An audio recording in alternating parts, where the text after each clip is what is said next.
along with my partner Kevin Darcy. He couldn't make it today. I'm sorry, he's gone. All right, so bioburden, cement, retained cement, other issues we see in the kits. You guys do a great job, number one. I want to say that, so thank you guys very much. The only issue we really truly have with the knee stuff is the tibial general pan. Tib gen. Okay, there's 4 of these that live here. More often than not, if we do 3 or 4 knees in a day, one or two trays have a problem. And it's always these couple of instruments. So in the OR, they plug these things together. Oops. And they snap them in place, and a femoral trowel goes on here, or the true femoral implant. They lock it down. Cement is everywhere at this point. They bang it in, release the device. Out this goes on the back table. And it sits there with, you know, an inch or so of cement in here, and then this has to come off, which they don't do to the end of the case because cementing is kind of a stressful process. It's like you have 10 minutes to make this thing work, so the techs and the surgeons don't really care about these pieces at that time. So that's an issue. This piece can be an issue with some bioburden because it gets stuck underneath this clamp. Nelson, you watching this? It gets stuck underneath this clamp right here. Mm-hmm. So make sure you remove that. And on the back side, you'll see there's a spring. Okay. So be careful of that spring as well. Can we do this the other side again? This side? Yeah. All right. All right. So again, tibial general pan. This is the main culprit. Everything else in here is actually fine, right? Back in here is where you're going to find cement on the back side in that slot. You're going to find some cement there.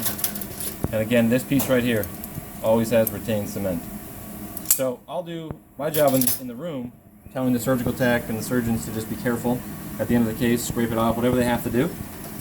So we can try to alleviate that in the OR, but sometimes there's 4 rooms running at the same time, and I'm not there for the closure of the case. All right, in this pan, the femoral general pan, nothing is ever a problem, but what I can tell you that could be a problem are these pieces here, the cutting blocks.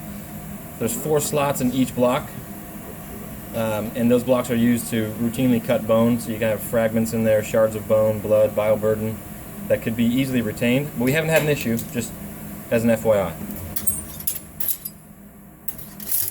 Nothing else in here. Drills are drills. These quick connects could potentially pose a problem, but they haven't yet. So just be cautious of those.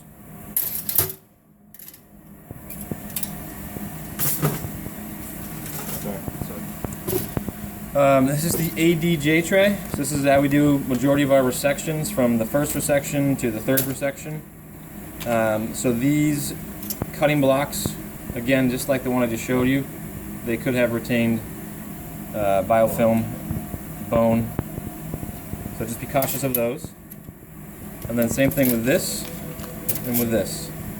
So you have these little spaces and crevices for bone and bioburden to hide. So just be cautious.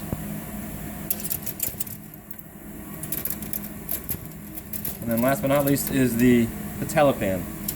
The patella pan is pretty straightforward. There aren't a lot of places for bone to hide in here, but the drill guides, and there's 6 of them, they could have something in there. So careful of that, please. And then to Mark's point, sometimes the patella clamp has some retained cement in here. So you can pull back on this lever and look inside. Now, from your company standpoint, do you have any suggestions on how to open that so it can go through the washers? It doesn't open. It's always in the closed position, right? Because the path of least resistance in the OR is to have things lock. The last thing we want to do is have this piece fall off in the OR when there's cementing, and then the whole procedure is botched. So from a company standpoint, they care about putting the product in, right? And then everything else is all made of stainless steel, so it's all ready for sterilization. But from an ease standpoint, those 4 items, they are going to take a little bit of extra TLC because they are going to require some maneuvering. But you guys do a great job. I mean, we don't have problems with any of these trays except that one tray. So it's not like there's an epidemic here. It's literally just that one tray. And we do 15, 20 of these a week. and there's only 2 or 3 problems with the one tray. So again, you guys aren't doing anything wrong. It's just that one tray needs a little extra attention. That's all. Okay. All right, thank you No problem. for showing us. No problem. Any questions? Everybody good? You guys good? Yeah.